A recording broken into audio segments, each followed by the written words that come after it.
Hi everyone, welcome to this video on reading and annotating Romeo and Juliet for GCSE. This video will be looking at Act 2, Scene 1. Okay, Act 2, Scene 1 starts late Sunday night, which is after the party. So we're still on the same day that we were on when we started the play in Act 1, Scene 1. This scene happens directly after Romeo leaves the Capulets' party at the end of Act 1, Scene 5, and is currently now outside Capulet's orchard. Enter Romeo alone. Can I go forward when my heart is here? Turn back, dull earth, and find thy centre out. What Romeo's asking here is we get this, he's starting to question himself. He doesn't want to leave the party because Juliet now has his heart. And we've got this idea that this love and relationship between Romeo and Juliet is starting now to develop. Romeo withdraws. Enter Benvolio with Mercutio. Romeo, my cousin, Romeo, Romeo. Here the use of exclamation marks by Benvolio shows that the tone has changed from this melancholy tone started by Romeo to a continuation of that party atmosphere that we saw at the beginning of Act 1, Scene 5. And on my life hath stolen him home to bed. Sorry, he is wise and on my life hath stolen him home to bed, says Mercutio, saying that he's secretly taken himself off. So they're accusing Romeo of sneaking away from the party. He ran this way and leapt this orchard wall. Call, good Mercutio. Nay, I'll conjure too. Romeo, humours, madman, passion, lover. Again, we've got this repeated use of exclamation marks which shows this excited continuation of that party atmosphere in the tone of this scene.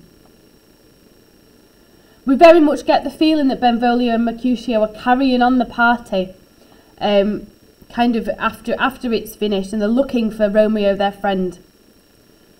Appear thou in the likeness of a sigh, speak but one rhyme and I am satisfied. Cry but I me, pronounce but love and dove, speak to my gossip. Venus, one fair word, one nickname for her purblind son and heir, young Abram Cupid, he that shot so trim, when King Cophetua loved the beggar maid. Here, Mercutio is suggesting that love and feelings and emotions there have made Romeo mad. He heareth not, he stirreth not, he moveth not, the ape is dead, and I must conjure him. Conjure thee by Rosaline's bright eyes, by her high forehead and her scarlet lip, by her fine foot, straight leg and quivering thigh. So here we see Mercutio reminding Romeo about Rosaline. And the demesnes that there adjacent lie, that in thy likeness thou appear to us. Benvolio then says, and if he hear thee, that will anger him. Here we see Benvolio cautioning Mercutio's behaviour. This is something that we'll see again later in the play and is a really important idea. Benvolio is a sensible one, and again he's showing that he cares about Romeo as a character. He cares about him as a person, remembering that they are family. Mercutio continues. He does not take Benvolio's advice. This cannot anger him. 'Twould anger him to raise a spirit in his mistress' circle of some strange nature, letting it there stand till she had laid it and conjured it down. That was some spite. My invocation is fair and honest. In his mistress' name I conjure only but to raise up him. Come, he hath hid himself among these trees to be consorted with the humorous night. Blind is his love, and best befits the dark. Here Benvolio is linking Romeo to darkness, so we see Romeo as a character being linked to ideas of darkness again. Above though, here we see Mercutio speaking in the language of mystery and magic. We see the spirit, circle, conjured, raise. There are some ruder connotations to these ideas as well, but on the whole, what we need to take from this is this idea that Mercutio is kind of an otherworldly and quite eccentric character. He really is there to entertain the audience.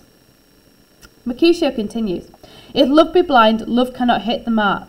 Now will he sit under a medlar tree and wish his mistress were that kind of fruit as maids call medlars, when they laugh alone. O Romeo that she were, oh that she were an open arse, thou a popperin pear. Romeo, good night, I'll to my truckle bed, this field bed is too cold for me to sleep. Come, shall we go?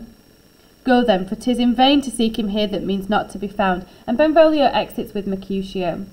What we've got here from Mercutio is rude sexual jokes about Romeo's intentions. If we have a look in the notes here,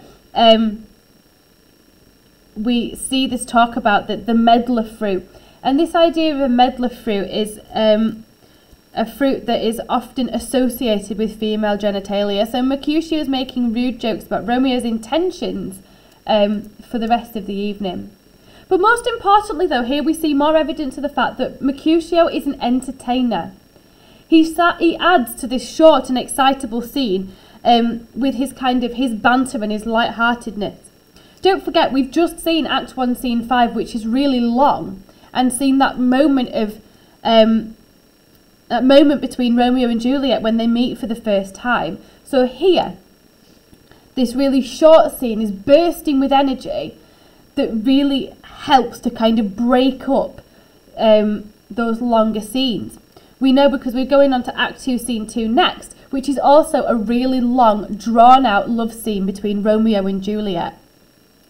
This might have been done to entertain those kind of groundling audiences that we often see or we often expect in Shakespeare's Globe.